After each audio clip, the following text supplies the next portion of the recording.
Abrirem as suas Bíblias, na Epístola de Paulo aos Filipenses, leremos o capítulo de número 4. Epístola de Paulo aos Filipenses, capítulo de número 4. Faremos a leitura dos versos 2 até o verso de número 9. À medida que os irmãos acharem, vamos nos colocar de pé para lermos a palavra de Deus.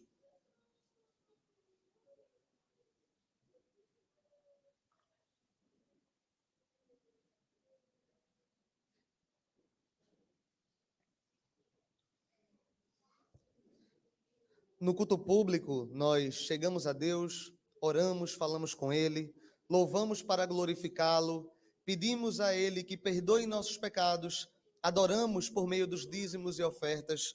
Este é o momento do culto onde Deus fala conosco por meio da sua palavra. Vamos ler a Epístola de Paulo aos Filipenses, capítulo 4. Nós leremos do verso de número 2 ao verso de número 9. Diz assim a palavra de Deus: Rogo a Evódia e rogo a Sintique, pensem concordemente no Senhor.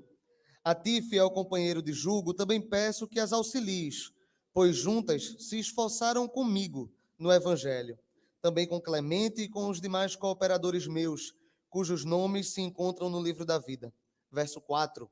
Alegrai-vos sempre no Senhor. Outra vez digo, alegrai-vos. Seja a vossa moderação conhecida de todos os homens.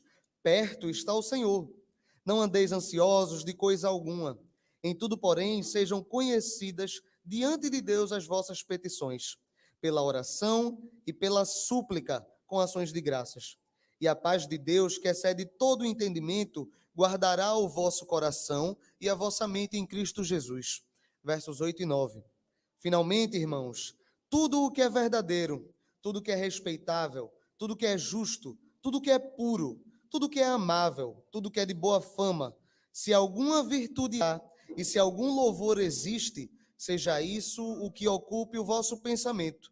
O que também aprendestes e recebestes, e ouvistes e vistes em mim, isso praticai, e o Deus da paz será convosco. Ainda de pé, curve as suas cabeças, vamos curvar nossas cabeças e orar a Deus pedindo que Ele fale conosco por meio da sua palavra. Santo Deus, te agradecemos pela oportunidade que temos de cultuar a Ti, Pai. Pedimos humildemente, Senhor, que fale conosco pela Tua palavra, que nossos corações e mentes estejam cativos à Tua mensagem, que essa palavra em nosso coração possa produzir frutos, que eu saia desse culto de uma maneira distinta na qual eu entrei, que eu possa sair um cristão mais maduro, um cristão disposto a dar mais frutos para a honra e glória do Teu reino. Nos abençoa, nos ajuda, é o que te pedimos em Cristo Jesus. Amém. Os irmãos podem sentar-se.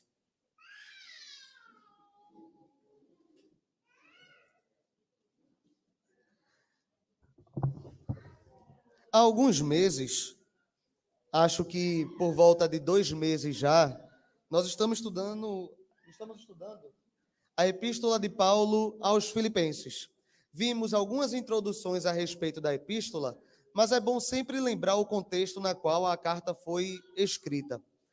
Paulo escreve dentro de uma prisão em Roma, para uma igreja na qual ele tinha um profundo carinho.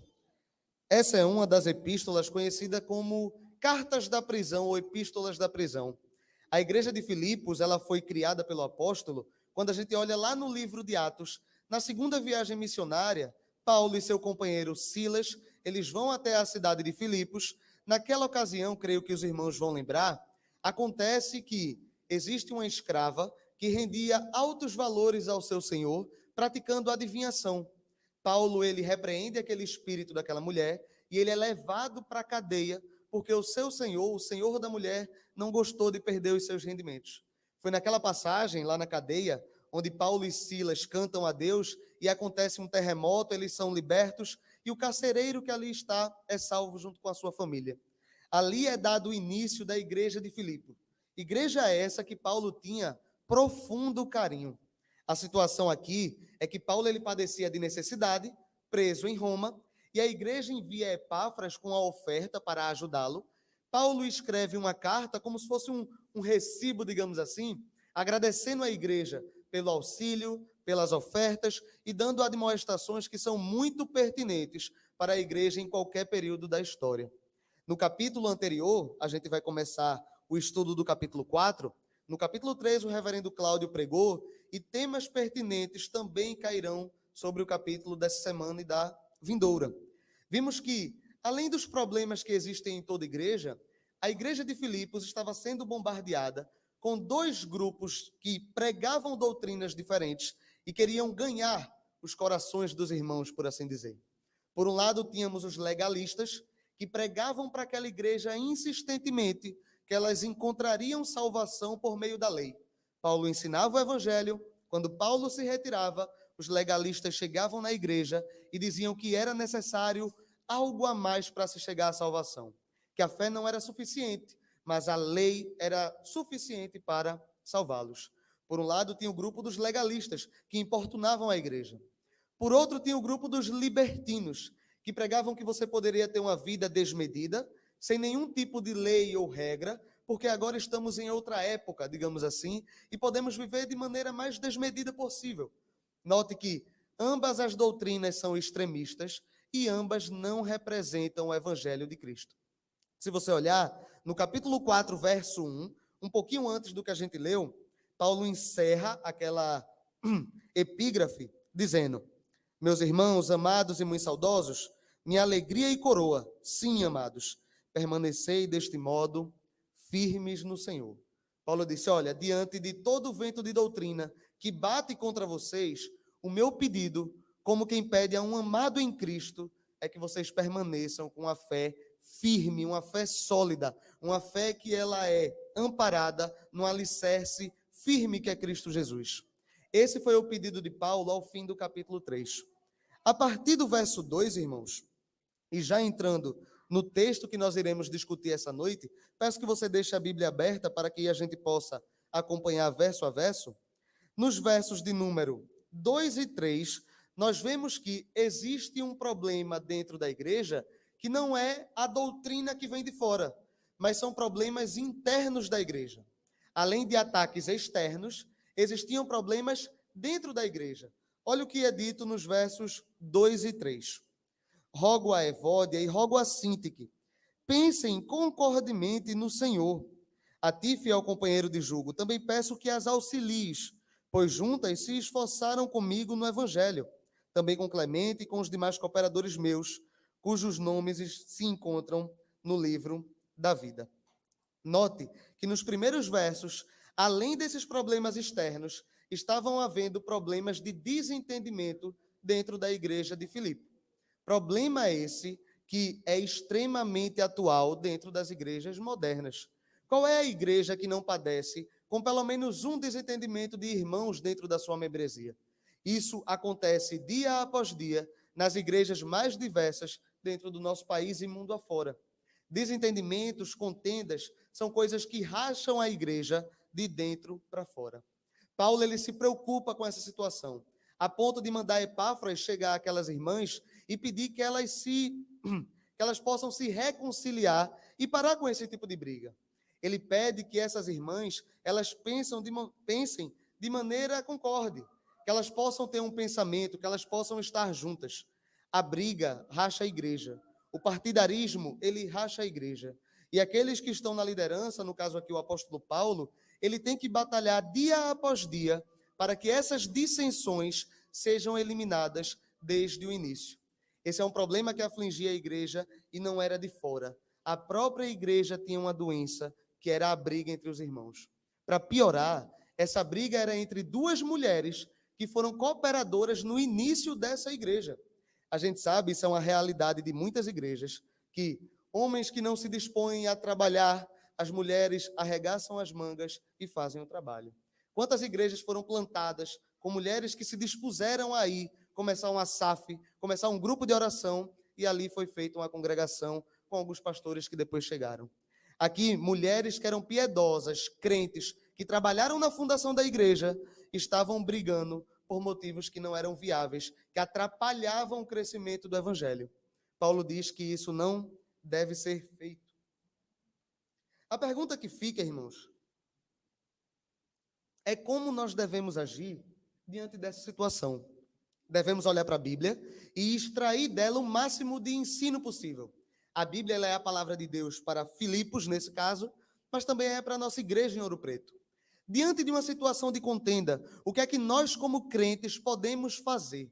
João, como é que eu devo agir para amenizar essa situação da igreja? Isso é uma função só da liderança? Ou se eu percebo o problema, eu também posso atuar? Todo crente é chamado a ser um pacificador. Todos nós somos chamados. Jesus, no Sermão do Monte, ele diz que benditos são os pacificadores. Toda a igreja tem a missão de apagar esses pequenos incêndios que acontecem. Todos nós devemos acalmar as discussões e não sermos catalisadores de brigas. Não devemos ser disseminadores de contendas, mas devemos ser aqueles que apaziguam a situação. Paulo nos dá duas maneiras de que nós devemos agir dentro de contextos como esse. Diante da briga na igreja, diante do partidarismo, diante da dissensão, o que nós como crentes devemos fazer.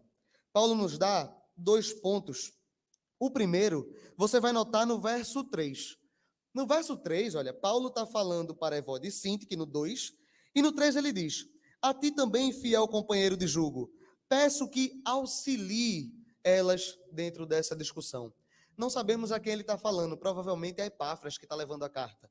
Mas tem situações onde a contenda não é resolvida só entre as duas pessoas. O primeiro passo que Paulo nos ensina para resolver contendas é que, às vezes, é necessário alguém de fora, é necessário uma terceira pessoa para ajudar na resolução do problema. E aqui eu chamo a atenção para você da importância do aconselhamento pastoral dentro da igreja. Muitas igrejas mataram o gabinete. E matar o gabinete pastoral é matar metade da função do pastor.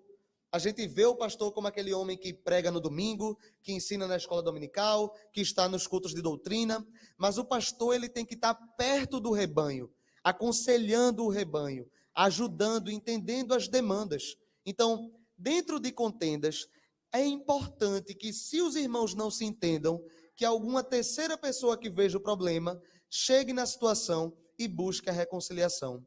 João, eu estou na igreja, eu vi um problema, mas eu não me sinto capaz de resolvê-lo. Eu acho que eu não tenho o conhecimento necessário, eu não tenho a habilidade necessária para intervir. O que é que eu devo fazer? Busque o acompanhamento pastoral. Leve a situação aos pastores, e eles são as pessoas encarregadas de resolver esse tipo de problema. Não devemos esquecer dessa função tão importante que é o aconselhamento dentro da igreja. Nós devemos aconselhar uns aos outros. Provérbios diz que o ferro afia o ferro e o homem deve afiar assim ao seu amigo. Os pastores afiarão a igreja também ajudarão os pastores, e assim toda a comunidade cresce. Saiba, as contendas não sumirão, elas continuarão existindo. A gente tem que saber como lidar com essas contendas. Primeiro tópico, às vezes é necessário uma terceira pessoa para ajudar na resolução do problema. Mas eu disse que são 2 pontos nessa primeira parte do texto que engloba o verso 2 e 3. Diante de uma situação, o que é que eu faço? Primeiro, procure um auxílio pastoral ou de alguém que você sabe que tem experiência com aquilo. Segundo tópico, chame aquelas pessoas à atenção de que elas devem pensar de maneira concorde. E aqui a gente tem que entender bem o que o texto está dizendo. Pensar de maneira una não é dizer que alguém ganha a briga e o outro se submete a quem ganhou. Lá no capítulo 2, Paulo chamou toda a igreja a ter o pensamento de Cristo. Pensar de maneira concorde, olha o que ele diz, ó, pensem concordemente no Senhor. Na briga de Evódia e Sintique, não deve prevalecer o pensamento de Evódia, nem o pensamento de Sintique, mas ambas devem pensar como Cristo pensou. Ambas devem seguir o exemplo de Cristo e ambos devem pensar como Cristo mandou a gente fazer. Note, nessa discussão, nenhum dos egos tem que ganhar. Ambos têm que se submeter ao senhorio de Jesus. Dentro das contendas da igreja, Paulo nos dá um ensino que é extremamente relevante. Quantas pessoas saíram de igrejas com profundas mágoas? Quantas igrejas foram rachadas no meio? Quantas pessoas criaram barreiras com o evangelho por causa do modo que foi tratado dentro da igreja? Por que isso acontece? porque as pessoas esquecem a Bíblia e esquecem o que o mandamento nos diz para fazer. Diante da contenda, chame alguém experiente e chame as partes envolvidas a pensarem como Cristo mandou. Ambas, tanto Evódia como Sintique aqui na situação, deveriam se submeter a Cristo. Cristo esse que elas eram fiéis cooperadoras do ministério. Cristo esse que as auxiliou na plantação da igreja. Cristo esse que era Senhor de ambas. Dentro das brigas, devemos chegar a um consenso, e o consenso é dado pela palavra de Deus. Esse é o primeiro bloco de conteúdo desse texto que a gente leu. Os versos 2 e 3 nos ensinam como nós devemos lidar com contendas da igreja. Mas creio eu que dos versos 4 a 9 é onde está o principal ensinamento dessa perícope. Os versos 4 até o verso 9 traz um ensino que é muito desafiador para cada um de nós. É a parte que é central, que a gente tem que focar e que a gente, a partir de hoje, quando botar o pé fora da igreja após o culto, devemos batalhar para tentar fazê-lo. Leia comigo o verso de número 4.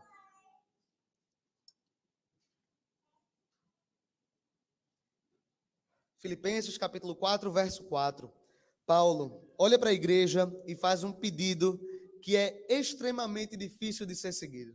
Ele olha para a igreja e diz: alegrai-vos sempre no Senhor. Outra vez eu digo, alegrai-vos. O texto aqui escrito, os verbos que aqui são empregados, eles estão no imperativo. Alegrar-se no Senhor é um mandamento de Deus. Você não tem a opção, hoje eu estou a fim de alegrar-me no Senhor, amanhã eu não estou tanto. Paulo, ele ordena a igreja, aqui falando a Filipos, mas tende-se a toda a igreja durante toda a história da humanidade, que nós como corpo de Cristo, nós como salvos por Cristo, devemos dia após dia alegrar-se nele. Note uma situação que é pertinente. A igreja de Filipos sofre de extrema perseguição. O homem que está falando isso está dentro de uma jaula, está numa cadeia. A igreja, dia após dia, tem medo de ser martirizada, porque eles adoravam a outro senhor que não era o imperador. A igreja passava necessidades. A igreja tinha perseguição. Paulo olha para eles e diz: alegrem-se no Senhor. Creio que quando a carta foi levada diante da igreja e digamos que Epáfras tenha lido, creio que na cabeça de todos os irmãos soaram as mesmas perguntas. Epáfras lê a carta, e aqui estou elocubrando, digamos assim. Irmãos, alegrai-vos no Senhor. Paulo até repetiu, alegrai-vos em Cristo. E os irmãos se questionavam. Como é que eu vou me alegrar em Cristo, sabendo que eu posso sair a qualquer momento e alguém me acusar de estar adorando a outro Deus que não é o imperador e eu morrer? Como é que eu vou conseguir me alegrar em Cristo, sabendo que eu posso sofrer um martírio a qualquer instante? Como é que eu vou me alegrar em Cristo, sabendo que o fundador da minha igreja está numa cadeia? Como é que eu vou me alegrar em Cristo, sabendo das dificuldades que eu estou passando dentro da minha casa? Isso é uma pergunta natural na cabeça daquela igreja. Mas não só dele. Os tempos passam, mas os questionamentos são os mesmos. Deus, ele sempre nos dá ordenanças e nós sempre colocamos dificuldades. Isso é uma coisa muito comum. Deus diz, faça isso. Mas como eu farei isso se tem essa dificuldade? O tempo passou, mas o questionamento é semelhante. Deus olha para a sua igreja, em Olinda, no ano de 2021, e diz, alegrem-se em mim. E a gente olha para ele e diz, como é que eu vou me alegrar em ti, tendo em vista que eu tenho uma prova semana que vem, se eu não tirar 10 eu reprovo? Como é que eu vou me alegrar em ti, sabendo que o meu marido perdeu o emprego, e eu também perdi, e está eu e ele aqui em casa, estamos desempregados?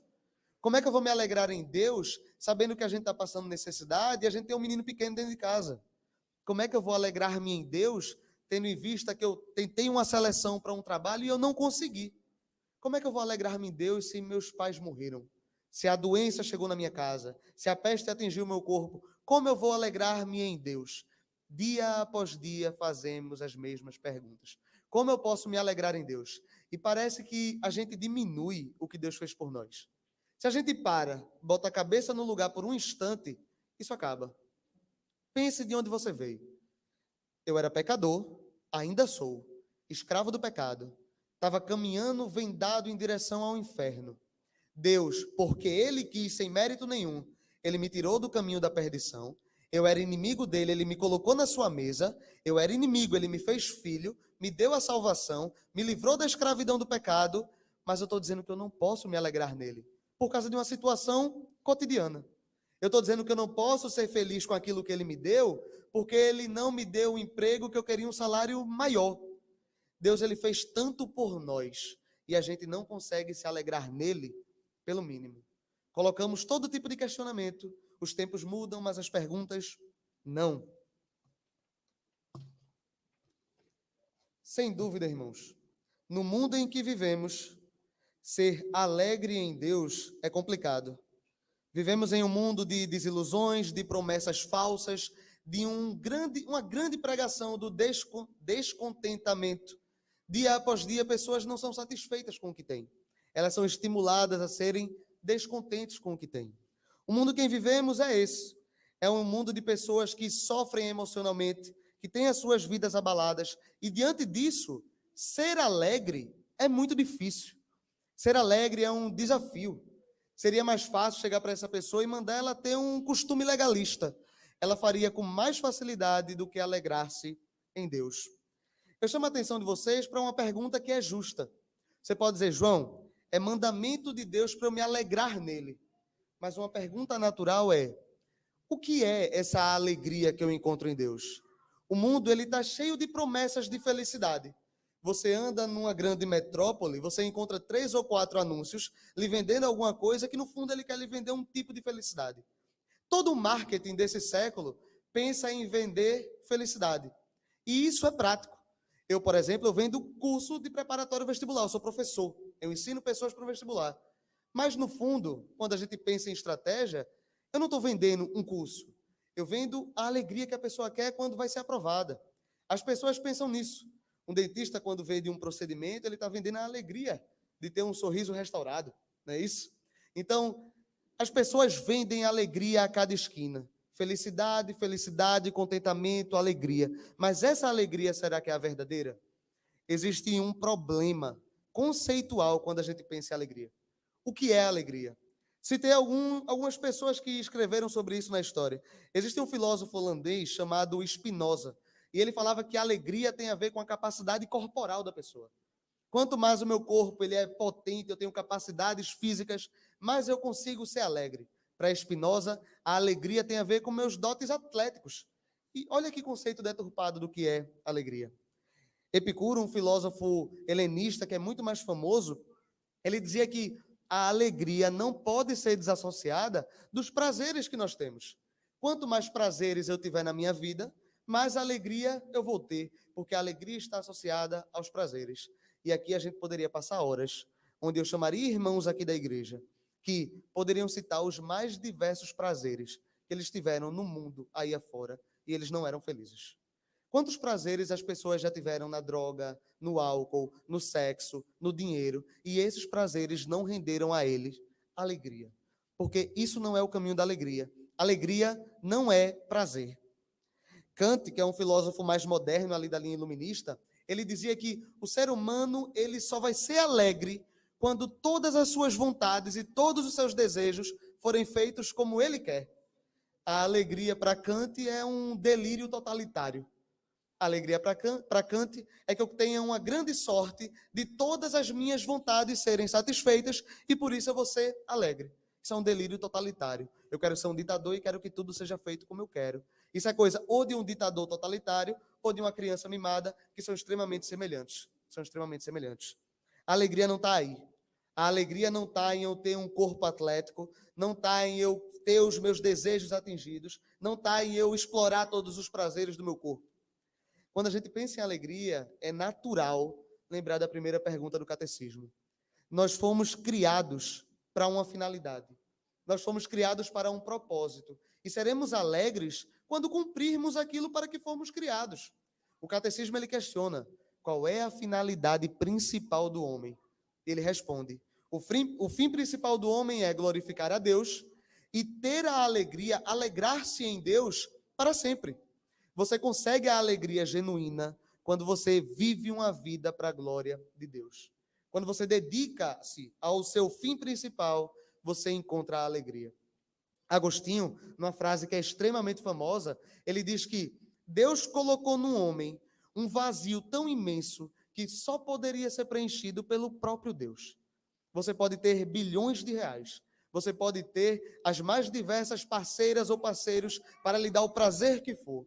Você pode ter todas as suas necessidades físicas atingidas, mas você nunca vai estar contente nem alegre, porque o vazio que existe na alma humana não é saciado com isso. O vazio da alma humana é saciado com Deus. Com qualquer outra coisa que você coloque, não irá preencher esse problema. Paulo, ele nos dá essa ordenança. Alegrem-se em Deus. Alegrem-se sempre no Senhor. Outra vez eu digo para vocês, alegrem-se no Senhor.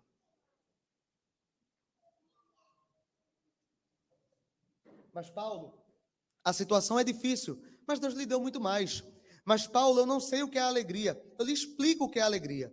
Mas Paulo, o ser humano sempre coloca mais e mais dificuldades. O que é que eu posso fazer na prática para atingir essa alegria? Essa seria a pergunta de $1 milhão, como as pessoas dizem. O que é que na prática eu faço para me aproximar desta alegria? Eu entendi o que ela é, eu entendi que ela é boa, eu entendi que isso vai preencher o vazio da minha alma. O que é que eu faço para chegar-se a isso? E aqui é a parte central. Paulo nos dá 3 disciplinas que nós devemos pôr em prática se quisermos ter essa alegria em Deus. Se eu perguntasse para vocês, um exercício que o pastor Cláudio sempre faz, vocês querem ter a alegria do Senhor? Concordemente a igreja diria, queremos. Queremos ser alegres em Cristo. O que devemos fazer para adquirir do Senhor esta alegria que Ele nos quer dar? O que eu faço para atingir isso? 3 tópicos. O primeiro tópico, ele vai falar sobre a oração que é capaz de vencer toda a ansiedade. A oração que é capaz de vencer toda a ansiedade. Leiam comigo os versos 5, 6 e 7. Verso de número 4 dizia, alegrai-vos no Senhor, mais uma vez repito, alegrai-vos. Versos 5, 6 e 7. Seja a vossa moderação conhecida de todos os homens. Perto está o Senhor. Não andeis ansiosos de coisa alguma. Em tudo, porém, sejam conhecidas diante de Deus as vossas petições, pela oração e pela súplica, com ações de graça. E a paz de Deus, que excede todo entendimento, guardará o vosso coração e a vossa mente em Cristo Jesus. O primeiro ensinamento de Paulo para a gente adquirir a alegria que existe em Cristo é fazermos fruto da oração que vence toda ansiedade. Segundo dados, e são dados estatísticos, de 2017 a 2021, o Brasil ele é um país com a maior taxa de transtorno de ansiedade no mundo. As pessoas, dia após dia, estão mais ansiosas. E existe uma definição de ansiedade que eu acho muito interessante. Essa pessoa, não sei o autor ao momento, mas é uma citação muito comum, que diz que a ansiedade é um excesso de futuro. A pessoa se priva do hoje porque ela está sofrendo, ela está padecendo uma dor do amanhã. Dor essa que ainda não aconteceu, mas ela ainda já está padecendo. Antes de entrar no tópico, ressalto uma coisa que é muito importante. Existem quadros de ansiedade que são fisiológicos. Pessoas têm baixas hormonais, têm problemas de fato cerebrais que levam a ter esse transtorno de ansiedade. Esse tipo de coisa deve haver um acompanhamento médico e tudo mais, porque é um problema fisiológico. Existem situações onde nós estamos ansiosos por problemas ao nosso redor. Não necessariamente é que eu tenho uma predisposição, mas que o contexto ao meu redor me leva à ansiedade. Eu tenho um coração cada vez mais ansioso. As pessoas se privam do hoje para viver o amanhã. Cada vez mais, eu dentro da escola, eu vejo isso dia após dia. O adolescente, ele passa sua vida, a boa parte deles, ansiosos por causa de vestibular. Eu já vi situação de pessoas de pegar uma prova e chorar na prova e não fazer, por ansiedade. O adolescente vive ansioso pela universidade. O universitário, ele vive ansioso pelo mercado de trabalho. O cara que está trabalhando, ele vive ansioso pela aposentadoria. Quando ele chega na aposentadoria, já foi. E ele perdeu cada dia da sua vida sofrendo pelo dia que viria. Desde criança, e você vai cultivando aquela cultura de ansiedade e mais ansiedade. Qual a solução nós daríamos para esse problema? Qual solução nós poderíamos pensar para esse problema? Problema sério. onde as pessoas deixam de viver o hoje para sofrer o amanhã. O que nós podemos fazer para resolver? E Paulo traz à tona a oração. Como nós podemos resolver os problemas de ansiedade? E note, eu não estou dizendo aqui uma situação que o irmão chegou em mim e digamos, João, eu estou sofrendo problema de ansiedade, vou orar pelo irmão. Não estou falando disso. É uma oração da própria pessoa que sofre da ansiedade. Ele chama essa pessoa que vive ansiosa e diz, irmão, ore e pratique isso que eu vou lhe dizer. E isso tem muito sentido para tirar a ansiedade de nosso coração. O apóstolo Paulo nos ensina que na contramão de uma mente ansiosa, de um coração ansioso, tem um par de joelhos dobrado, tem uma devoção, tem uma oração que vai livrar esse coração deste mal. Quando nós oramos, a primeira coisa que estamos fazendo é reconhecer que somos incapazes de sozinhos resolver os nossos problemas. A primeira coisa é que quando nós dobramos os nossos joelhos diante de Deus, estamos reconhecendo que eu, João, não consigo resolver tudo sozinho. Eu necessito de Deus para me auxiliar. Eu preciso que Deus intervenha em minhas situações, porque sozinho eu não consigo. Isso traz ao meu coração a lembrança de que Deus, ele é todo poderoso e que a minha história está na mão dele. Eu não preciso padecer de necessidades e ansiedades, porque Deus irá suprir as minhas ansiedades. Lá no Sermão do Monte, Jesus fala que se Deus veste os lírios do campo que vão ser jogados no forno, quanto mais aos filhos dele. Se Deus alimenta as aves do céu, quanto mais aos seus filhos a quem ama. Nós, quando dobramos os nossos joelhos, a primeira coisa que lembramos é que Deus, ele é soberano e Senhor sobre nossas vidas. E isso traz calmaria ao nosso coração. No verso 6, ele diz, não andeis ansiosos de coisa alguma. Em tudo, porém, sejam conhecidos diante de Deus as suas petições pela oração, pela súplica e com ações de graça. Quando oramos, reconhecemos que somos incapazes de alterar o nosso curso da história. Quando pedimos e suplicamos, entendemos que a única pessoa que pode nos prover é Deus. Por mais que eu trabalhe 15 horas por dia, por mais que eu me sacrifique dia após dia trabalhando, a provisão que cai na minha conta, ela é dada por Deus. E a gente tem que ter consciência disso. Mas, João, fui eu que trabalhei, mas foi Deus que lhe deu a saúde para trabalhar. Eu sofri isso na pele há algumas semanas, quase um mês atrás. Nessa rotina de trabalhar e virar, hora muito desregulada, fui parar no hospital. A médica olhou para minha cara e disse, eu estava tendo quadros de muita dor de cabeça, junto com pressão alta. A médica disse, isso não é problema de pressão, não. Você está sofrendo de um princípio de estafa. E se você não parar, vai ser pior. Ela me deu um atestado para eu parar alguns dias, e daí em diante eu vim me policiando. Porque a gente vive nessa rotina de trabalhar e estudar, como se nós fôssemos as pessoas que determinam tudo que nós receberemos. E isso não é verdade. Quando eu dobro meus joelhos, eu suplico a provisão de Deus, eu peço a provisão de Deus, eu estou dizendo a Ele, Senhor, por mais que eu me esforce, todo recurso que cair na minha conta, foi Tu que me deste. Não tem para que eu estar ansioso pelo salário do mês que vem, porque no mês passado Tu me deste, no mês anterior Tu me deste também, no ano passado Tu me deste, não é esse mês que o Senhor vai deixar faltar. Ter confiança é uma coisa que é necessário para a gente livrar o coração da ansiedade. Nós pedimos e suplicamos, sabendo que Ele é o nosso provedor. E nós sabemos que Ele não é só o Deus Todo-Poderoso, mas Ele é um Pai bom e fiel conosco. Ele ama os filhos a quem Ele escolheu e trouxe para a sua mesa.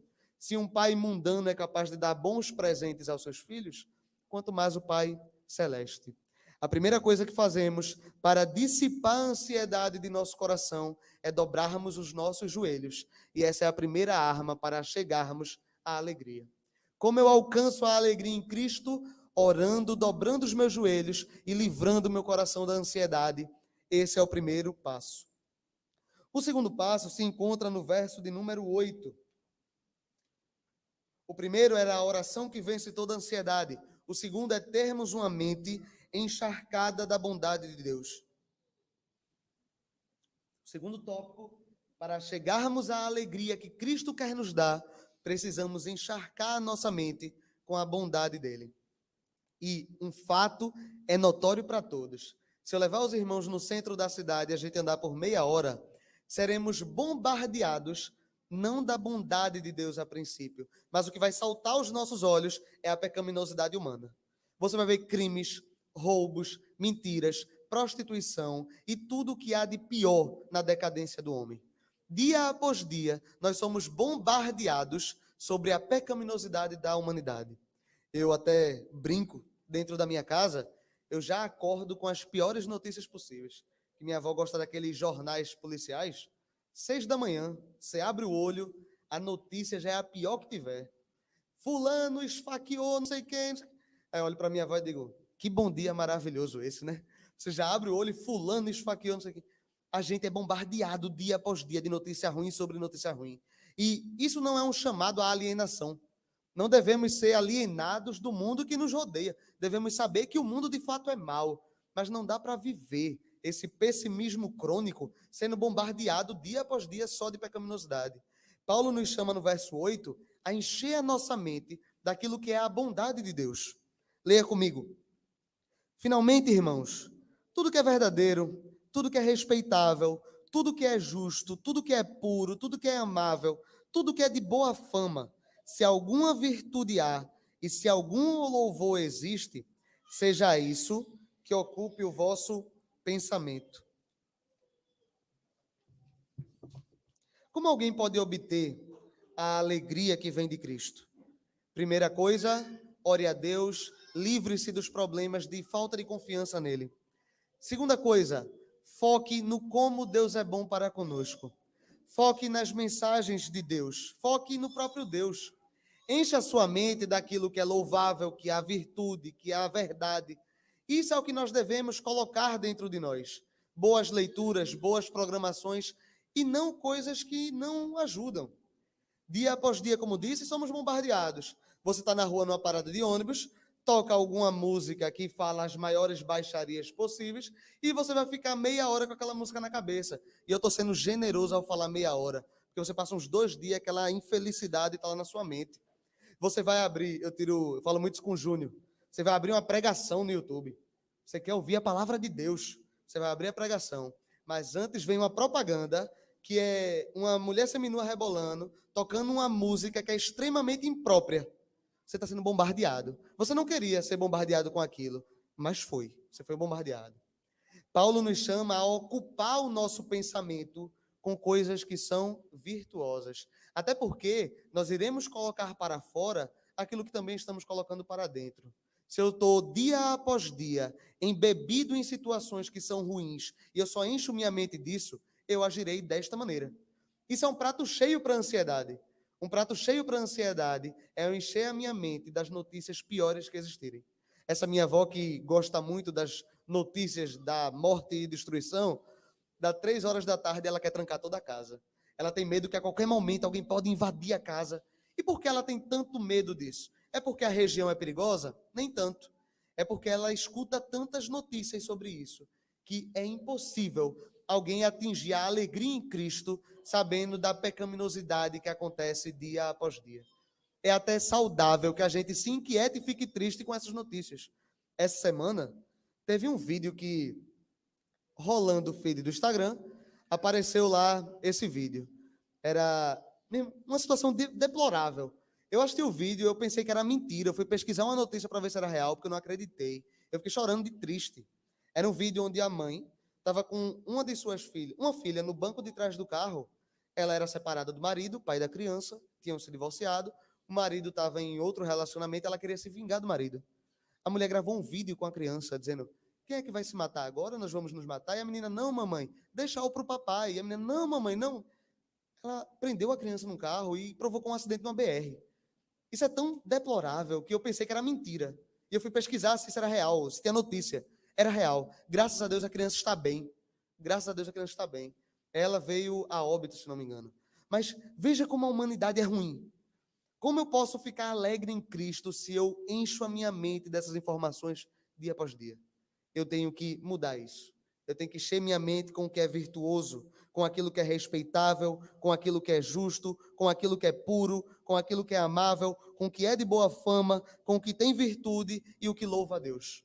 Se queremos ser alegres em Cristo, devemos encher nossa mente das alegrias que vêm de Cristo, das virtudes que Ele nos dá.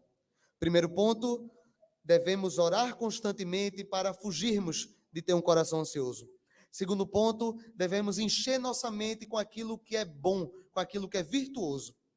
O terceiro ponto, nós devemos ter, e esse é o ponto final aqui para chegarmos a essa alegria, devemos ter um estilo de vida que pregue a Cristo Jesus.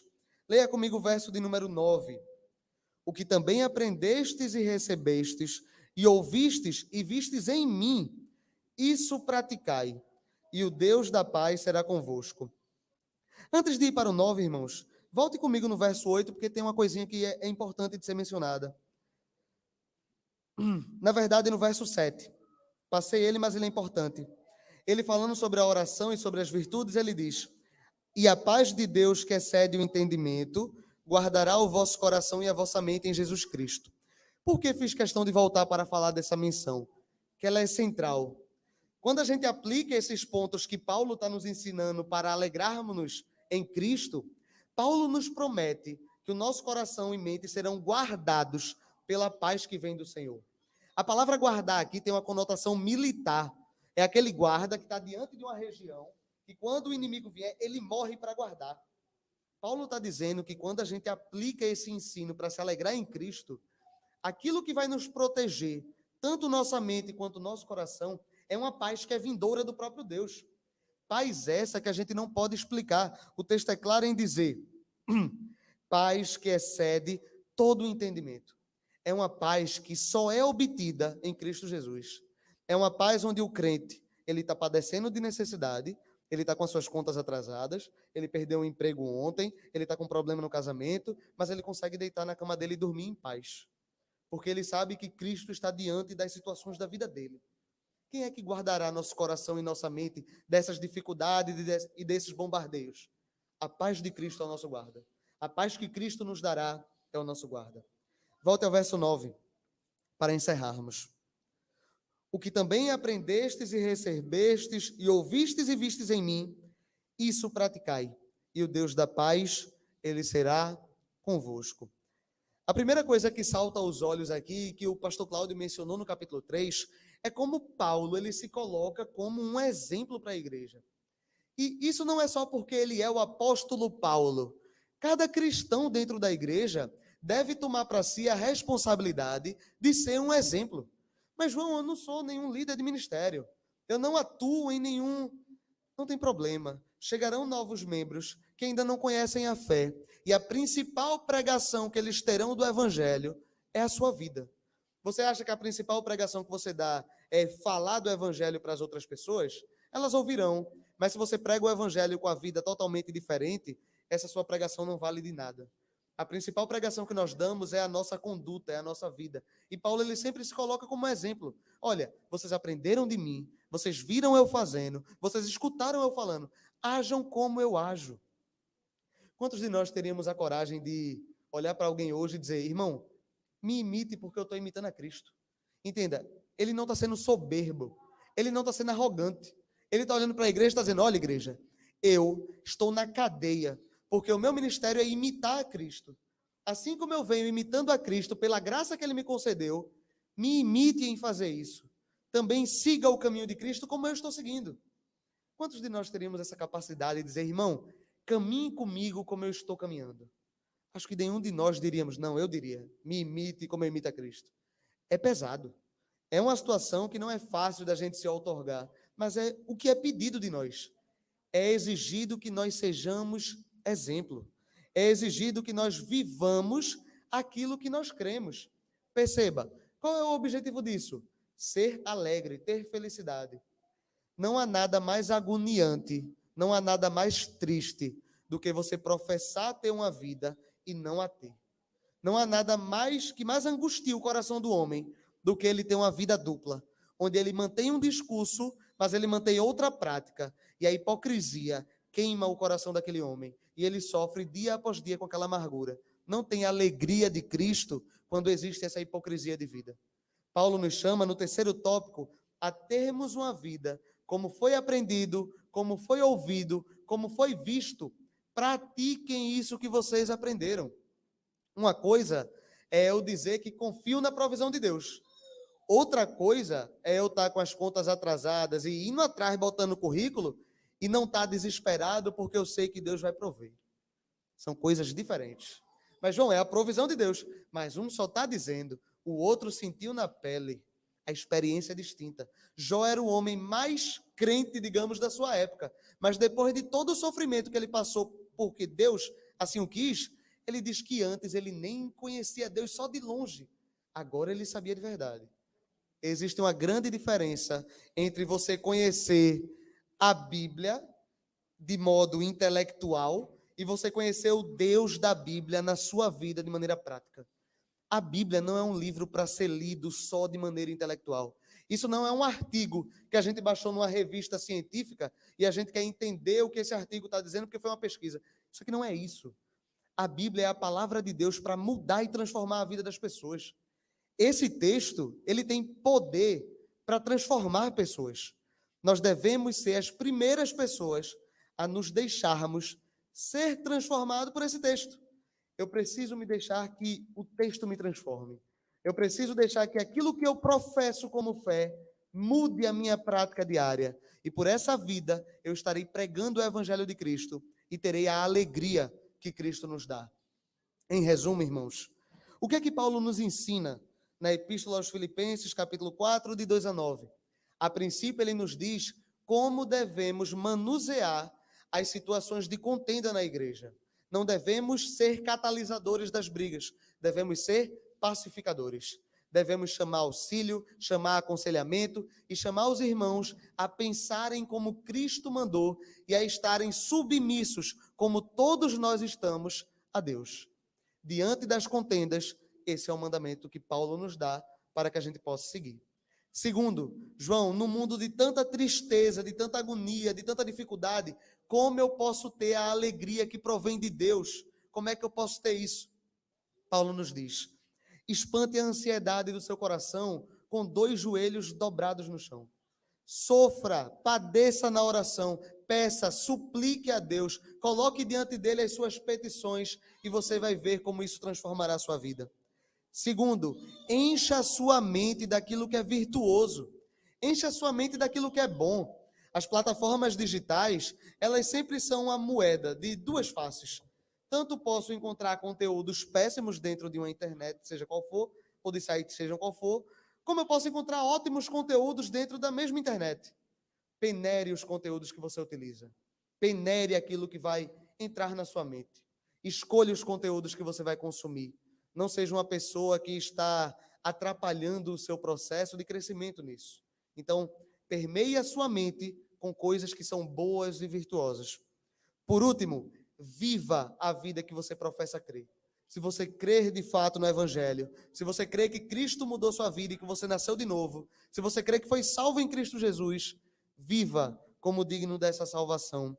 E olha a promessa que Paulo dá no fim do verso 9. Lá no verso 7, ele diz que a paz de Deus seria dada como guarda aos nossos corações. No fim do verso 9, ele dá uma promessa ainda mais forte. Vocês não terão só a paz que provém de Deus. O próprio Deus da paz, ele será com cada um de nós. Não só receberemos a paz dele, mas ele mesmo, que é o Deus dessa paz, estará ao nosso lado e nos auxiliará nessa caminhada, rumo a nos alegrarmos nele. Como é que podemos receber a alegria de Cristo Jesus? Façamos o que ele nos manda. Devemos glorificar ao nosso Deus e ser contente, alegrar-se. Devemos nos alegrar nele para sempre. Amém.